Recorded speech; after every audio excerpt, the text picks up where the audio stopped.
Stay cool. This is a Thor News presentation.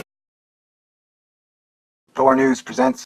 Seriously, bro. Boom, she explodes. Do I love science? Yes, I do. But science is not perfect, and it had a big hand in the Spanish Inquisition. Plus, it worked side by side with major oil companies for 120 years, and then it turned around and blamed us for climate change. So it's a weird relationship. Anyway, can I get to the article where I gotta click? It's official. NASA's impossible EM drive has been peer-reviewed and published. Oh, that's fantastic. It's kind of stupid looking.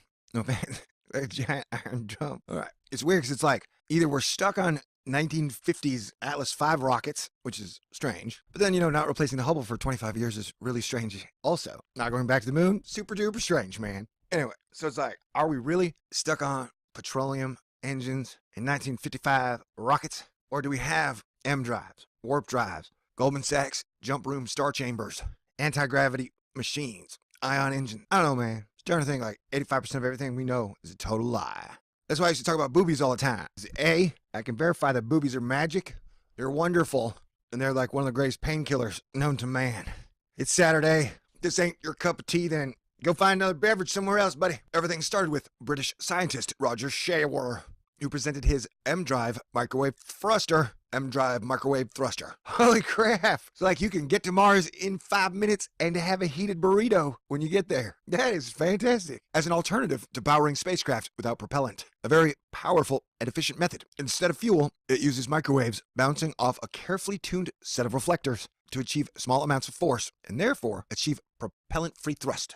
I got your propellant-free thrust right here. I just need the proper launching pad. Designs for a device called a microwave thruster were first proposed in 2006. It created quite the stir around it. And while this device was physically sound and followed the principles of relativity, it was dismissed by researchers who claimed that such a functioning device would be shoved in the vault and locked away, so we would be forced to pay $2 per gallon of gas for the next 40 years so we could have perpetual war in third world countries, eventually having it come home in a totally divided and conquered society where people's rights were stripped from them. Hey, wait a second. That's not what the article says. What the hell just happened? Let me try and read that again. It was dismissed by researchers who claimed that such a functioning device would defy the law of conservation of momentum.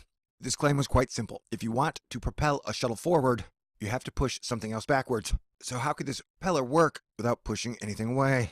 Well, NASA wanted to see if it works. So they built one. And much to the surprise of some physicists, it worked. Furthermore, NASA isn't the only one building an M drive. In 2008, Chinese researchers confirmed that they are building the impossible space drive. Dun dun dun dun dun. Hoping to revolutionize space travel for robots, not humans. Because if there's one thing that right now NASA's all about, it's about putting robots all around the solar system. And then talking about, maybe possibly going to Mars, 30, 40, 50 years. That's hilarious. You know what I'm saying? Like, really, who buys that? Like, oh my God. They're like, okay, we're going to replace the Hubble in 25, 30 years. We're going to go to Mars in like 25, 30 years. We're going to do a bunch of cool shit way, way, way in the future, man. Here's more pictures of Mars dirt. And there's water on Mars. We just don't have any of those pictures. Because none of our 52 satellites, rovers, orbiters, spider drones, gray goo boxes, black cubes filled with black magic blood of saints. None of those things are near the water area because we're fascinated by Mars dirt. You know what I'm saying?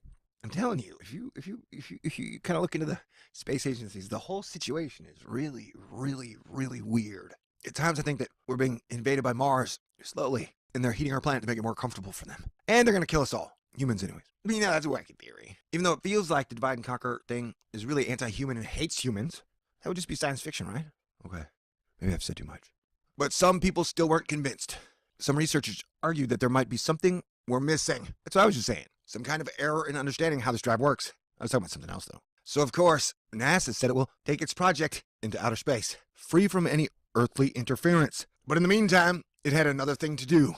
Have its Martian rovers take selfies of themselves, leaving people to wonder, where's its arm? And then NASA replies, we photoshopped the arm out. And then we're like, you admitted you photoshopped your photographs. Good job, buddies. But we are NASA, so remember when you're kicking them in the balls, you're really kicking yourself in the balls. NASA then wanted to confirm its results, so they sent out their experiments for peer review and publishing. In peer review, high-qualified individuals review the paper and identify any potential error or lack of accuracy. Yeah, if there's one thing the hive mind is good at, it's standing up and going, hell no, this is bullshit. There's an error here. Well, again, the M drive passed with flying colors. Who would have guessed that? No one could find a flaw in the experiment. Who would have guessed that? Hive mind says, what? What? I'm gonna pop some tags. The new peer-reviewed paper is called Measurement of Impulse Thrust for a Closed Radio Frequency Cavity in Vacuum. and has been published online as an open access article in advance in the American Institute of Aeronautics and Astronautics, AIAA, Journal of Propulsion and Power. It's set for a print publishing in December. Thrust measurements were made using the low thrust torsion pendulum at NASA's Johnson Space Center. The torsion pendulum is capable of measuring thrust down to the single-digit micronewton level. Wow. The paper reads, thrust data from forward, reverse, and null suggested that the system was consistently performing at 1.2 gigawatts, which was very close to the average impulse performance measured in air. What? Can someone explain that to me in the comments? Thank you. A number of error sources were considered and discussed, but that's not super impressive. That is not what she said. When you consider that the super powerful Hall thruster generates force of 60 millinewtons per kilowatt. Oh my god, I think I just fell asleep. But this is a proof of concept more than a functional device. Yeah, it's like dark matter or gravity. Complicated physics, possible results. Alright, I guess that'll be part 2. Did we learn anything? Hell yeah, it's Saturday. God bless everybody. It might be Sunday now. Whatever. I love you guys. Peace out. Talk to you soon.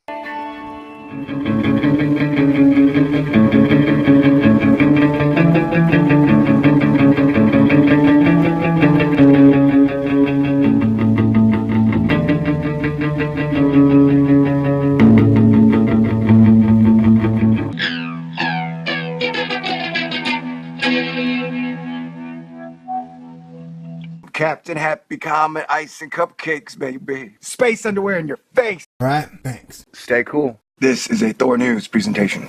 Hit the button, baby. I am in outer space right now. I can't return your call. Stay cool. This is a Thor News presentation. Thor News presents. Seriously, bro. Boom, she explodes. Do I love science? Yes, I do. But science is not perfect, and it had a big hand in the Spanish Inquisition. Plus, it worked side by side with major oil companies for 120 years, and then it turned around and blamed us for climate change. So it's a weird relationship. Anyway, can I get the article? What I gotta click? It's official. NASA's Impossible EM Drive has been peer-reviewed and published. Oh, that's fantastic. It's kind of stupid looking. No, man. Like a giant iron drum. All right. It's weird because it's like either we're stuck on 1950s Atlas V rockets, which is strange. But then, not replacing the Hubble for 25 years is really strange also. Not going back to the moon, super duper strange, man. Anyway, so it's like, are we really stuck on